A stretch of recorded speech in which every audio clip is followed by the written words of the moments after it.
সায়েন্টিস্টরা দেখলো যারা হিজড়া হয়, আমাদের হিজড়া ভাই বোনরা আছেন, হিজড়া হিজড়া চিনতে পারছেন, যারা মেয়েও না পুরুষও না, এইটা কেন হয় এটাও জেনে রাখেন।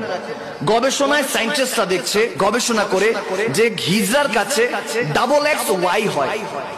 কি হয়? Double X Y. তার মধ্যে একটা ছেলের মধ্যে থাকে এক্স ওয়াই, একটা মেয়ের কাছে থাকে ডাবল এক্স। তাহলে পুরুষ আর মহিলা চেনার এটা হলো সায়েন্টিফিক দালায়েল, দলিল বা উইটনেস। কিন্তু হিজড়াদের মধ্যে ডাবল এক্স ওয়াই থাকে। সায়েন্টিস্টরা চিন্তা করলো যে একটা এক্স, বাড়তি এক্স কোথা থেকে আসলো? কারণ এক্স ওয়াই হলে তো ছেলে আর ডাবল এক্স হলে মেয়ে, তাহলে এক্স এক্সটা কোথা থেকে আসলো? সে ছেলেও না মেয়েও না।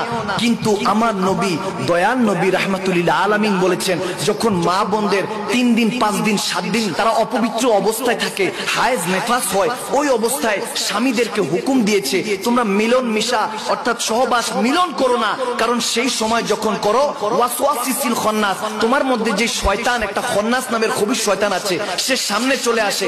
তখন তুমি মিলন করছো না তোমার ওয়াইফের সাথে। যখন মা বোনদের অপবিত্র অবস্থায় থাকে, তখন তুমি যখন মিলন করো, তখন ওই খন্নাসটা আসে, শয়তান দ্বারা ওই মহিলার সাথে মিলন হয়, তখন গিয়ে একটা হিজড়া জন্ম নেয়। নাউজুবিল্লাহ। আমার নবী নিষেধ করেছেন যে যখন তুমি তোমার ওয়াইফের সাথে, বউর সাথে, স্ত্রীর সাথে থাকবা, যখন তার 3 দিন 5 দিন 7 দিন মাসিক যায়, ঋতুস্রাব যায়, হায়েজ নেফাস হয় আরবি ভাষায়, তখন ওই টাইমটা তুমি তোমার স্ত্রীর কাছ থেকে একটু দূরে থাকবা। 5 দিন 3 দিন 7 দিন ক্রস হলে তারপরে তোমরা মিলন করবা, মহব্বত করবা। এর আগে যদি করো, যদি বাচ্চা কনসেপ্ট হয়ে যায়, তোমার শুক্রাণু, পুরুষের শুক্রাণু অর্থাৎ এক্স ওয়াই যদি মহিলার কাছে চলে যায়, তখন ওটা ওই পুরুষের থাকে না। এখন সায়েন্টিস্টরা আশ্চর্য হয়ে চিন্তা করতেছে যে এই এক্স অর্থাৎ হিজড়া যে জন্ম নেয়, না ছেলে না মেয়ে, তারা এরকম কেন হয়? তখন তারা বলতেছে একটা এক্স কোথা থেকে আসলো, তারা গবেষণা করে পেল না। অথচ 1400 বছর আগে আপনার আমার নবী, দয়াল নবী রাহমাতুল্লিল আলামিন বলে গিয়েছেন যে এই সময় থেকে এই সময় তুমি তোমার স্ত্রী থেকে দূরে থাকো। থাকলে তাহলে তোমার কাছ থেকে যখন সন্তান আসবে না, তুমি যখন তোমার স্ত্রী থেকে দূরে থাকবে, তখন তোমার সন্তানও নিরাপদ থাকবে। যখন এই ওয়াসওয়াসিসিল খন্নাস, ওই খন্নাস খবিশ শয়তান আর ওয়াসওয়াসা দিতে পারবে না।